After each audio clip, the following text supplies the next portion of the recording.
Welcome back to my series on games that we missed out on. This month's video is brought to you by the Phantom, a revolutionary console aimed at making physical media obsolete and welcoming us to the golden age of gaming. Yeah, right. Back in my last video, I talked about how a huge percentage of the Sega Saturn's library was never released outside of Japan, which meant many gamers never truly got to experience its vast library. Out of the 4,000 plus titles in the original PlayStation, 2,365 of those stayed in Japan. I think it's safe to say that we missed out on a few games. Mizzurna Falls here was one of those titles. The game was released on December of 1998 and was developed and published by Human Entertainment.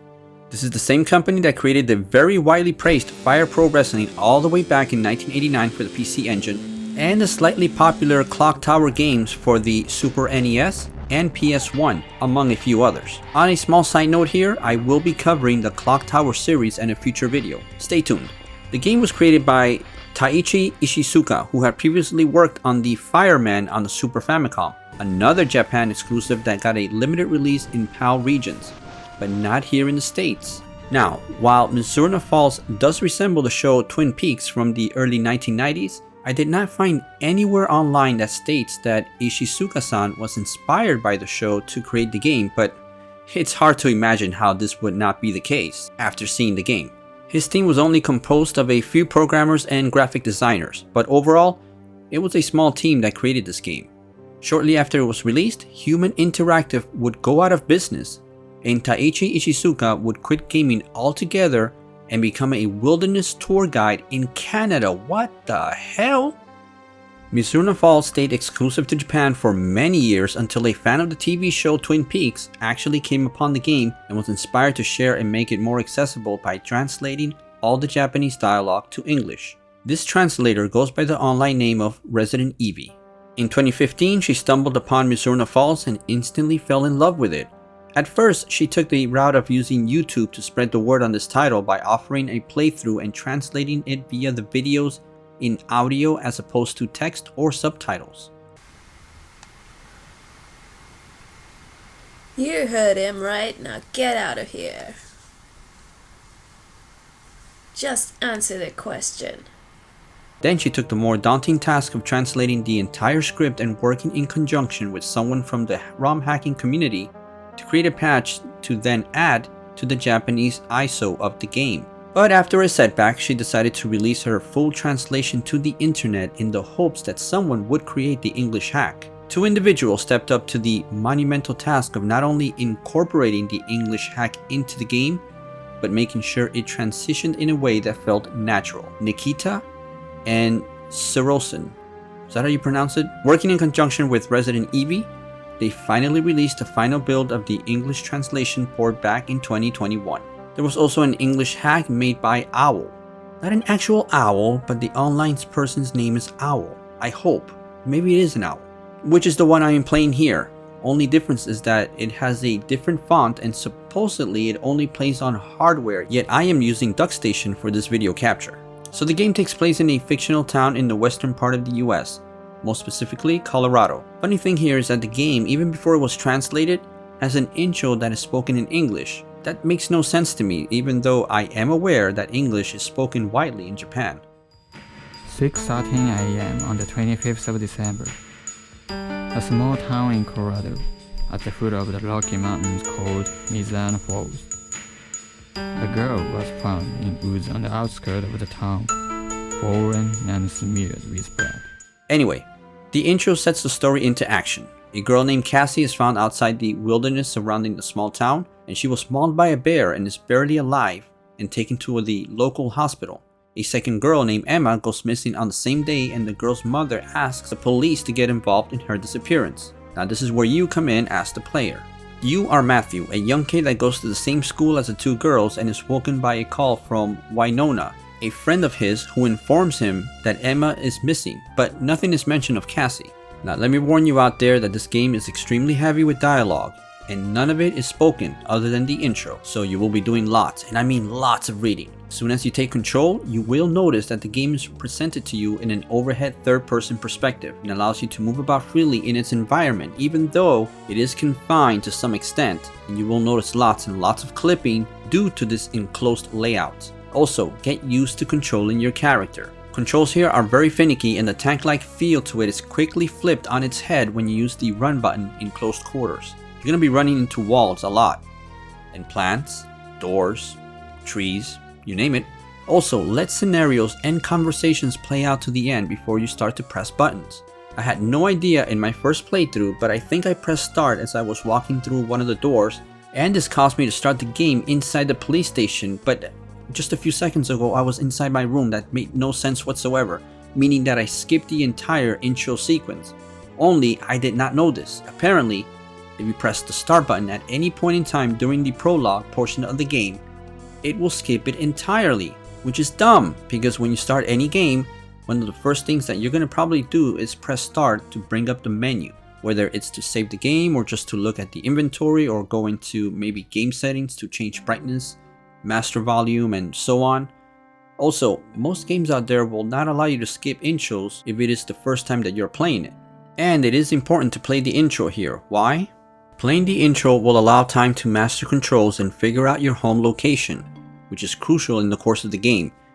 I had no idea what the outside of my house looked like, and the only way to save the game was to go back home and sleep. And I had no idea where I lived, so I had to start the game over. I was even looking at a map and it had no mention of my home location. And that's because you don't have a home, you live in a van down by the river. Close enough there, Matt. You actually live in a shed behind your Uncle Nas's general store. Well, Lottie frickin' da! So even if you look at the map, you would never know this since it's not pointed out. Now, once the intro is completed, you're gonna see a clock and the date pop up here on the screen. This is the timer that I alluded to earlier. You have 7 in-game days to figure out what happened to Emma and solve the mystery surrounding the town of Mizzurna Falls. For every 5 minutes of real time, the game progresses 1 out. Oh, wait a second. Finally, I can use those math word problem skills from high school for something. Finally. If the game's clock moves 1 hour for every 5 minutes of real time, how long do you have to solve the in-game mystery which takes place in 1 week? If you save a game, it automatically jumps ahead by 1 hour, so saving time here is somewhat detrimental to your objective, but is needed to quickly arrive at an event as opposed to having to wait around. This obviously leads me into the gameplay's mechanic, which is the game clock. The fact that the game does not hold your hand in any way whatsoever will cause you to stress out over the minutes slowly ticking away rapidly. One way that the clock stops is if you enter the menu screen or you enter a conversation with an NPC, or just pause the game. Otherwise, the cool thing here is that as time progresses, so does the day, and characters and businesses will be affected by the time, which adds to the realism of the game. Problem here is that the game never really tells you where you need to go next. In order to make things a little bit easier with travel, this game allows you to use a beetle to get around town faster. Hi, how are you? No, not that type of beetle, Jesus. You could go on foot, but why would you when you have this asphalt demon on wheels? Rich Racer, eat your heart out.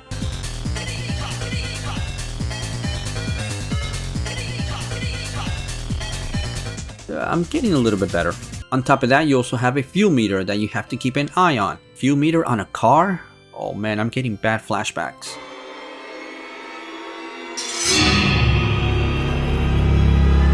If the meter gets to empty, you can still drive the car, but it's gonna go very slow. So make sure to keep the fuel tank full at all times to maximize your movement around town. You will also get to access a boat as well.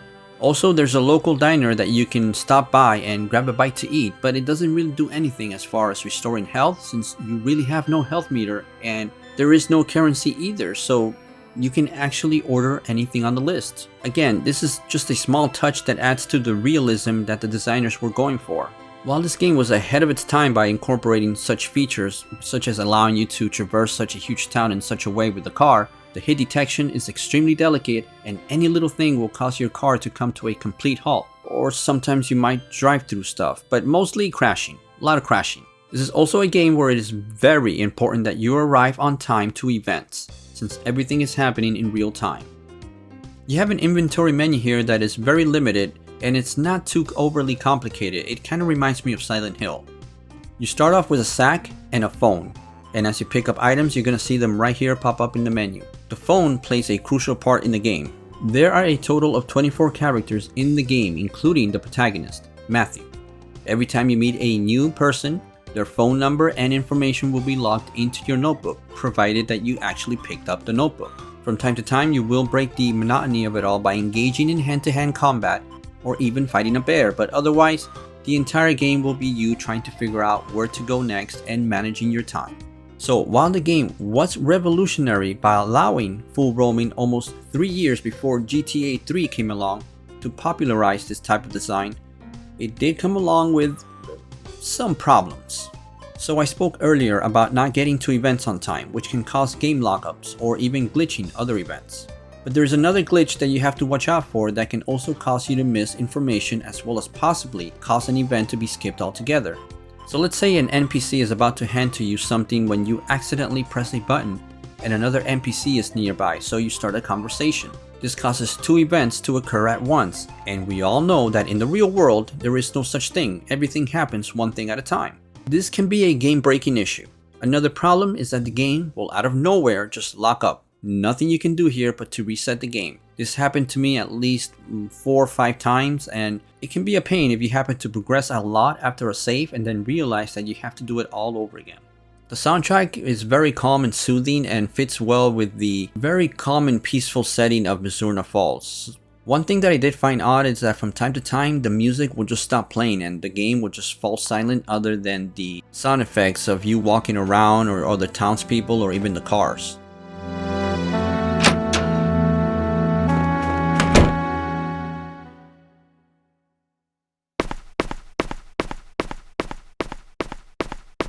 I still have to give major props to the small development team regardless of these issues. This game brought to the table an open world with a large town inhabited with tons of NPCs all operating within a world that is constantly in motion in real time, with day and night cycles. This alone gives the town a sense of realism to complement the Twin Peaks feel, and the way the game leaves you, the player, to figure out the clues while managing the time clock gives it a sense of urgency that goes well with the slow pacing of the overall game. Thanks to hard work by Resident Evie, this is one title that after many years is finally able to be enjoyed by gamers outside of Japan. So if you're a fan of Twin Peaks or any of the other many shows and media inspired by it like Lost, Hemlock Grove, Stranger Things, Alan Wake, Deadly Premonition, Kentucky Route Zero, and one of my daughter's favorite cartoons ever, Gravity Falls, then check out Mizzurna Falls. It might not blow you away with its graphics, but if you want a real challenge and like to chase clues and solve mysteries, you can't go wrong with this game. Until next video, keep watching and keep gaming.